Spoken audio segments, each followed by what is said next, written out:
그럼 콜라겐을 많이 먹으면 젊어지느냐 라고 직접적으로 물어보신다면 결론적으로는 콜라겐을 많이 먹는다고 해서 크게 효과를 보기는 어렵다라고 말씀드릴 수가 있겠습니다. 안녕하세요. 스타트 채널의 한바른 원장입니다. 자, 요즘 피부 관리하시는 분들 콜라겐 많이 드시죠?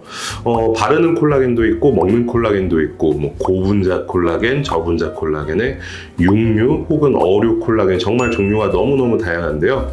오늘은 성형외과 의사의 관점에서 콜라겐이 정말 피부에 좋은지, 우리가 혹 과대 광고 속에서 속고 있는 것은 아닌지 알아보도록 하겠습니다. 자, 먼저 콜라겐은 피부의 노화와 탄력에서 정말 중요한 기능을 하는 것은 맞습니다.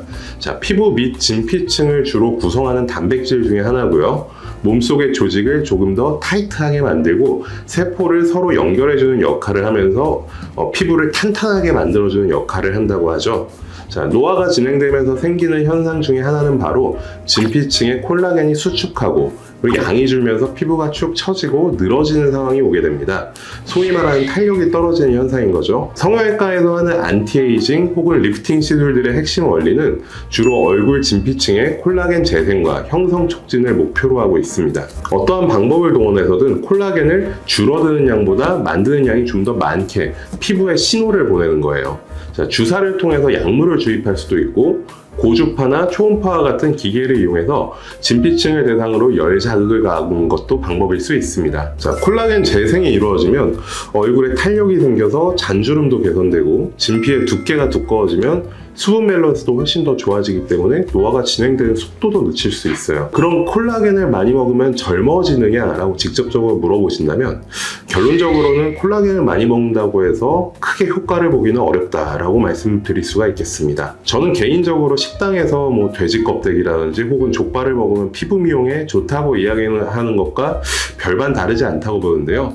콜라겐은 기본적으로 단백질의 한 종류이고요. 우리 몸은 뭐 닭가슴살이 되었던 아니면 돼지 껍데기든 아니면 직접적으로 콜라겐이든 단백질을 먹게 되면 위나 췌장 그리고 소장의 효소로 인해서 최종적으로는 아미노산이라는 형태로 분해가 되어야 몸에 흡수가 됩니다. 저분자 콜라겐이든 고분자 콜라겐이든 일단 몸에 들어오면 콜라겐 자체를 그대로 흡수할 방법이 없어요. 아미노산으로 그냥 분해가 되어야만 흡수가 되는 겁니다. 그렇기 때문에 먹는 콜라겐의 광고 중에서 뭐 저분자 콜라겐이라 흡수가 잘 된다 이런 말에는 별로 동의를 할 수가 없는 부분이 있어요. 자, 어류 콜라겐이라는 제품들이 나와서 육류 콜라겐보다 흡수율이 좋다고 이야기를 많이 합니다. 일단 저는 이 이야기에 대한 어떠한 근거도 찾지는 못했어요. 관련 스터디를 검색을 해봤는데 크게 나오는 게 없더라고요. 다만 이제 어류 콜라겐을 홍보하는 과정에서 어떠한 근거가 있더라도 결국은 저는 위에서 한 이야기를 다시 한번 반복하게 되는데요. 어류든 육류든 콜라겐은 단백질의 그냥 한 종류입니다. 자, 단백질은 아미노산으로 분해가 되어야 흡수가 될 수 있어요. 따라서 어류 콜라겐이 더 효과가 좋다는 이야기도 개인적으로는 그냥 어떠한 마케팅의 한 종류가 아닐까 이렇게 추측을 해보게 됩니다. 100번 양보해서 콜라겐이 몸속에서 콜라겐 그대로의 형태로 흡수된다고 가정을 해볼게요. 얼굴에 존재하는 진피의 콜라겐은 우리 몸에 존재하는 콜라겐 중에 극히 일부분이라고 할 수가 있어요.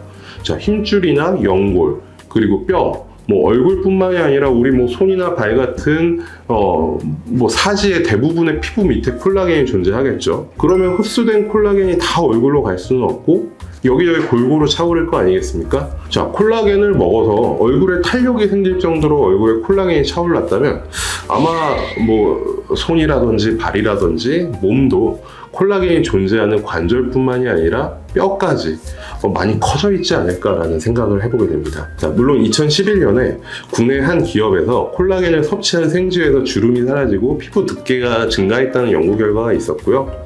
외국에서도 연구 결과가 발표된 사례가 있습니다만 일단 사람은 생쥐가 아니죠. 우리가 의학적으로 어떤 효과를 증명하기 위해서는 동물 실험은 거의 가장 낮은 단계의 실험에 속하고요.